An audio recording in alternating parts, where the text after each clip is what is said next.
Welcome back. This is Power Breakfast on CNBC TV 18. Well, the Asian markets, they're gaining momentum as we speak. At the high point of the day are the Nikkei as well as the Korean index. We're getting early rates from Hang Seng and Shanghai. Both of them also have started on the front foot, and how 441 points on the Hang Seng and a similar sort of percentage gain coming in on the Shanghai index. US-China trade talks in focus. The Korean index higher by about 1.5%. Does that move the SGX Nifty higher? Well, it seems it does, because the SGX Nifty 2 indicates a fairly strong start for our markets. 10,915 right now with a gain of 80 points. But the big talking point today will be the Reserve Bank of India is set to hold a meeting with representatives coming in from the NBFCs at its headquarters in Mumbai today. Ritu Singh now joins in with what can be expected. Ritu? After meeting heads of public banks, private banks and MSMEs, we understand that the Reserve Bank of India governor and other top officials are set to meet with representatives of NBFCs, that is non-banking financial companies. We understand about 13 to 15 heads or representatives from these NBFCs will be part of today's meeting. On the agenda, of course, is several issues plaguing the industry, and the topmost being the liquidity concerns.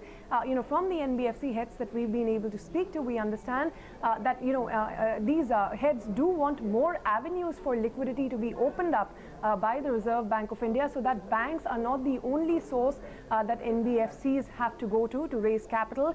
Besides that, they may also seek further relaxation in asset securitization guidelines, where they may seek the minimum holding period to be relaxed even for the 2 to 5 year loan category, which currently is only above 5 years tenure and above.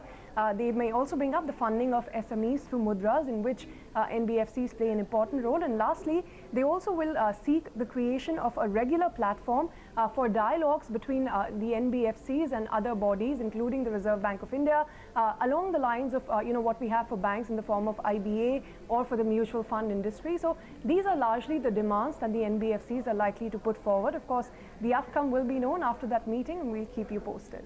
All right, you will keep us posted. Ritu, stay on. You're also tracking the Yes Bank board meet, where a shortlist of potential CEO candidates to replace Rana Kapoor is likely to be finalized and sent to the RBI for approval. Give us the details. An important board meeting of Yes Bank will be held today to finalize the shortlisted candidates for the CEO position to replace Rana Kapoor when he steps down as MD and CEO of Yes Bank on the 31st of January. Now, we understand from sources that at least 3 candidates will be shortlisted, out of which 1 would be an internal candidate and 2 would be external candidates. Among internal candidates, we understand from our sources that Rajat Monga, currently Executive Director at Yes Bank, is in the front running, to secure this MD CEO position. From the other external candidates, as we have reported earlier, Rajesh Sood, the former MD of Max Life, is also believed to be in the running. The third candidate, CNBC TV 18, has not been able to verify just yet, but the board will have to be taking a final call and send these shortlisted names to the Reserve Bank of India for its approval. Do remember, there isn't much time. It's only the next 2 to 3 weeks within which a new CEO will have to be found, because that is when Rana Kapoor steps down.